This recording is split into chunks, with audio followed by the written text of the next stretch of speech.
안녕하십니까. 빛성원 광현교회 바이블 카디지 마태 마가복음이 이은 세 번째 누가복음 시간입니다. 바로 강의 시작하겠습니다. 이 강의는 지난번 강의와 다르게 줌으로 하는 강의 시간이 따로 포함이 돼서 영상 강의 자체는 시간이 되게 짧습니다. 마치 초벌구이 같아요. 초벌구이만 하고 드시지 않으시죠? 재벌구이가 필요합니다. 그래서 이 강의를 혹시 들으시고 줌 강의를 못 들었다 하시는 분께서는 반드시 교회 홈페이지에 있는 강의안을 다운받으셔서 보셔야지 제대로 누가복음을 이해하실 수 있습니다. 꼭 강의안 보시기 바라요. 그 줌으로 강의 수업을 참석하시는 분들께서는 강의안 꼭 준비해 주시고요. 자, 그러면 바로 강의 시작하겠습니다. 누가복음 시작합니다. 자, 컨셉을 기차 여행으로 잡았습니다. 오늘 1주차에서는 기차 자체에 대해, 내가 이제 기차 여행을 떠날 텐데 어떤 기차를 탈 것이냐에 대해 배울 것이고요. 그 다음 주 2주차에서는 그럼 그 기차에 누가 탈 것이냐라는 탑승할 손님들에 대해 배울 겁니다. 그 다음 주에는 이 기차가 어떤 여행을 떠납니까? 라는 기차의 여정에 대해서 배울 겁니다. 자, 구체적으로 말씀드리면 오늘은 기차 자체, 누가복음 자체에 대해 배울 것이고요. 그 다음 주에는 기차에 탈 승객들, 즉 등장인물, 누가 나올 것이냐, 누가복음에 타고 누가복음에 입장할 것이냐. 노린 게 아닌데 되게 누가가 겹치네요. 아무튼 누가 나오느냐가 이제 포인트고요. 세 번째, 자, 이 기차가 어떤 여정을 갈 것입니까? 했을 때 누가복음은 사도행전이랑 같이 봐야 되거든요.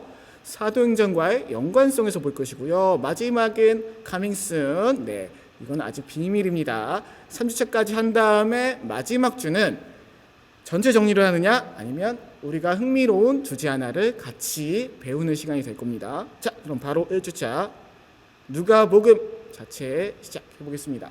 누가복음은 세 번째 복음서라고 해요. 자, 3세대 복음서.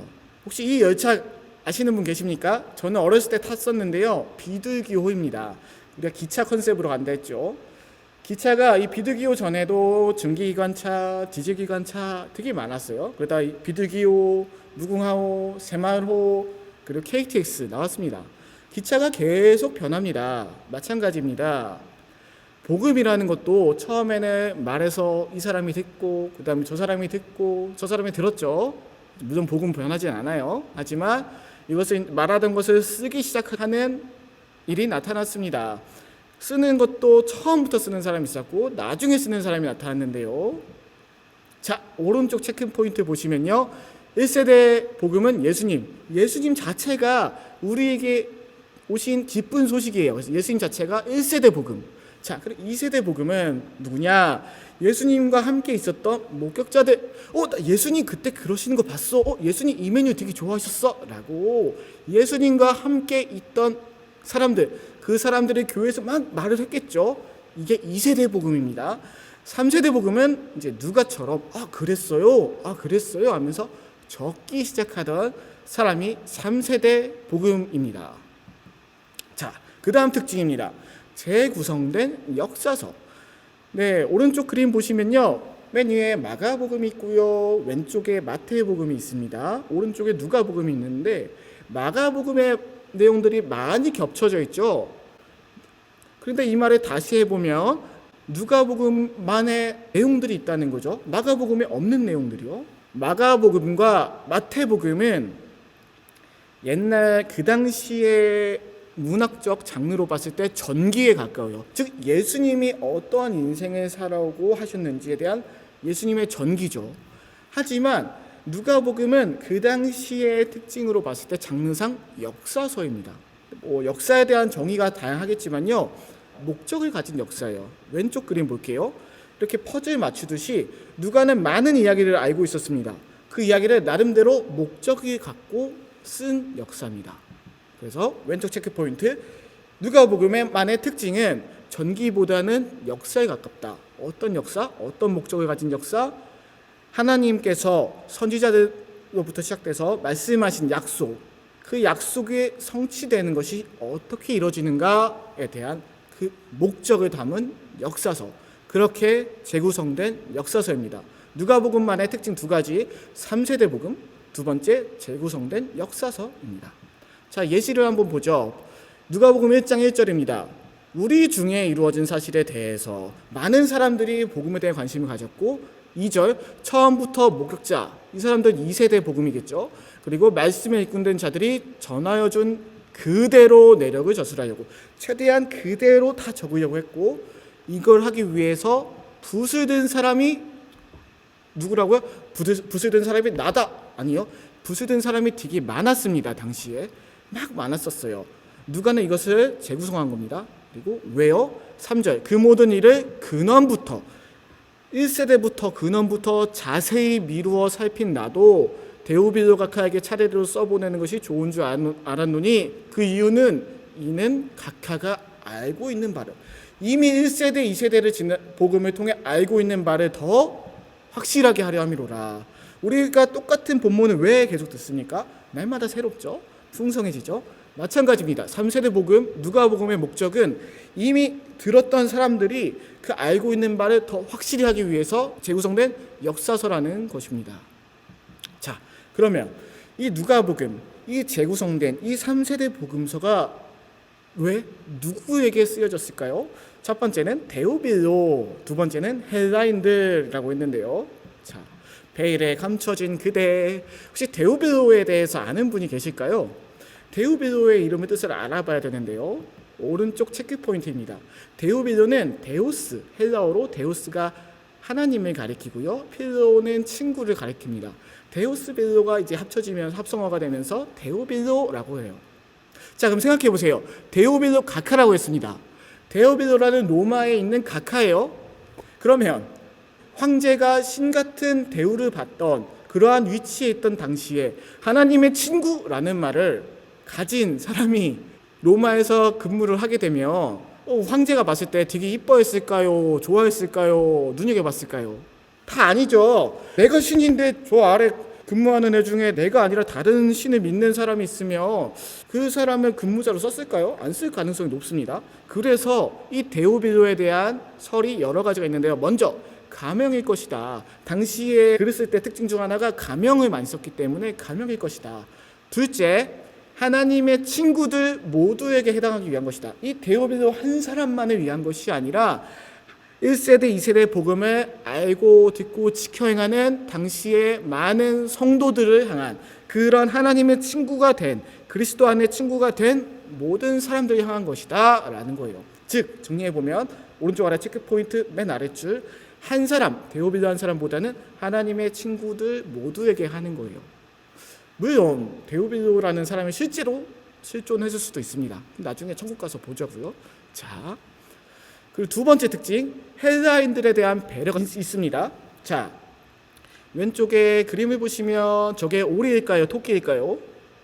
예, 이게 오리를 평소에 많이 보던 사람은 그 오리의 눈높이에 맞춰서 이게 오리로 보일 거고요. 평소에 토끼를 많이 보던 사람은 토끼를 보던 그 눈높이에 맞춰서 저걸 토끼로 볼 것입니다. 마태복음은 유대인들을 주로 독자로 하다 보니까 시작부터 아브라함과 다윗, 그 유대인들 사이에서 유명한 사람이 나옵니다. 하지만 누가복음은 그렇지 않아요. 누가복음은 헬라 문화권에 있던 다양한 사람들에게 전해졌습니다. 데오빌로들에게. 자, 그래서 왼쪽 체크포인트, 누가복음만의 특징, 헬라인들에 대한 배려가 있습니다. 명칭 변경이 뭐냐, 랍비 대신에 선생님이라고 쓰고요. 우린 골고다 어딘지 아시죠? 하지만 골고다라고 하지 않고 해골이라고 합니다. 명칭이 바뀌고요. 그 다음 감정 표현들이 최소화됩니다. 이 당시 헬라 문화권에 있던 사람들은 엄청 이성적이거나 엄청 감정적인 그런 철학 학파가 있어서 그런지 감정 표현에 대해서 혐오하는 사람들이 있었습니다. 제가 감정 표현을 해? 되게 무식한 사람이다 라고 상종도 안 하는 그러한 문화권을 가진 사람들이 있었어요. 그래서 예수님의 감정 표현이 상대적으로 적습니다. 마지막 세 번째, 구약 인용이 되게 적어요. 누가복음 2장까지가 히브리 특징으로 쓰였고요. 그 다음은 상당히 헬라어식 특징으로 글이 쓰였어요. 구약 인용도 되게 적습니다. 구체적인 예를 본문과 함께 살펴보겠습니다. 먼저 누가복음 1장 3절, 나도 데오빌로 각하에게 차례대로 써보내는 것이 좋은 줄 알았노니. 데오빌로에 대한 설명은 더 안 할게요. 하나님의 친구들의 가능성이 높습니다. 자, 시몬이 대답하여 이르되 선생님, 랍비어라고 하지 않아요. 선생님. 자, 그 다음 골고다라고 하지 않습니다. 해골이라는 곳에 이르러. 그 다음 가나안인 시몬이라 하지 않아요. 가나안이라는 지역 모르거든요. 헬라인들은 도시도 너무 많은데 바꿔서 말하고요. 그리고 찬송하리로다. 이게 무슨 말이냐면요, 예수님께서 예루살렘에 입성하실 때 호산나 호산나 하죠. 근데 이 호산나도 헬라인들에게는 익숙하지 않은 말이에요. 그래서 그냥 찬송하리로다 라고만 쓰여 있고요. 그 다음 유대인의 동네 아리마대 사람이요 라고 했는데, 아리마대라고 안 하고 유대인의 동네라고 먼저 앞에서 부연을 해주고요. 그 다음 예루살렘에서 25리 되는, 이게 어느 지역 설명인지 아세요? 엠마오예요. 그냥 엠마오라고 하면 되는데 헬라인들에게는 익숙하지 않은 동네는 부연 설명이 있습니다. 예루살렘에서 25리 되는 엠마오라고 나옵니다. 그리고 아무것도 가지지 말라 지팡이나 라고 되어 있는데요, 이거에 대한 설명은 제가 강의 안에서 다룰 거예요. 강의 꼭 보셔야 돼요. 자, 다음 넘어갑니다. 자, 그럼 누가복음이 전하고자 하는 메시지가 있습니다. 큰 메시지들이 있는데요. 자, 먼저 그림 한번 보시죠. 염소가 있고 제사장, 염소 제사장. 어떤 메시지를 전하려고 하는지. 자, 첫 번째 속량함, 바로 속량함입니다. 구약에서 레위기에서 속량이 나오는데요, 바로 나의 죄를 용서받기 위해서 저렇게 염소 같은 짐승이 대신 죽는 게 내가 속량함을 받을 수 있는 율법적인 내용이 나옵니다. 근데 이 속량이라는 단어가 구약에는 비교적 여러 번 나오지만 신약에서는 딱 두 군데서 나와요. 첫 번째 히브리서, 두 번째 누가복음입니다. 복음서 중에서는 누가복음에만 이 속량함이 나오는 거예요. 아까 제가 말했죠, 약속이 성취돼가는 재구성된 역사서라고 그랬어요. 그 역사서의 중요한 핵심 메시지 첫 번째, 속량함이 있습니다. 이 속량함에 대해서는 제가 2주차 때 더 자세히 말씀드릴게요. 어떻게 속량함이 이루어지는지. 자, 두 번째, 성령의 사역. 이제 예수님께서 하늘로 올라가시고 성령님을 통해서 하나님의 나라의 사역을 계속해 나가시죠. 그러한 성령의 사역이 시작됐는데요, 사도행전에 많이 나오죠. 누가복음에도 다른 복음서에 비해 성령이 되게 많이 나옵니다. 어떤 내용인지는 3주차 때 말씀드리겠습니다. 오늘은 이것만 확인할게요. 세 번째 핵심 메시지, 기도 복음서.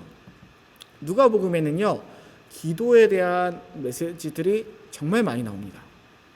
자, 오른쪽 체크 포인트 보시면 복음서들 중에서 가장 많은 기도 메시지가 나오는데요, 왼쪽 이제 작은 글씨 볼게요.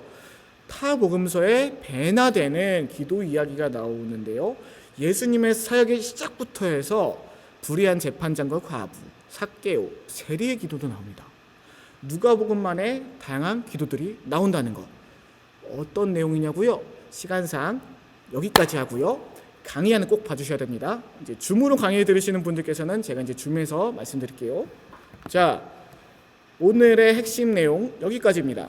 첫 번째, 누가복음은 3세대 복음서, 그리고 재구성된 역사서, 약속의 성취를 담고 있죠. 그 약속은 어떤 성취였죠? 메시지부터 할게요. 속량함, 신약에 두 군데만 나오는 그 속량함.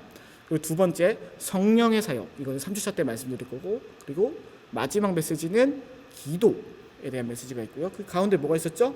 누가복음은 누구를 위해 썼느냐? 데오빌로. 데오빌로가 한 사람이, 이 딱 한 사람, 오직 너만을 위해서라기보다는 하나님의 친구들, 1, 2세대 복음을 알고 있는 사람들의 그 알고 있는 바를 더 확실하게 해주기 위해서 있는 것이 누가복음. 그리고 두 번째, 그 당시에 또 헬라 문화권에 있던 사람들에 대한 배려가, 누가만의 그 세련된 배려가 정말 많이 나옵니다.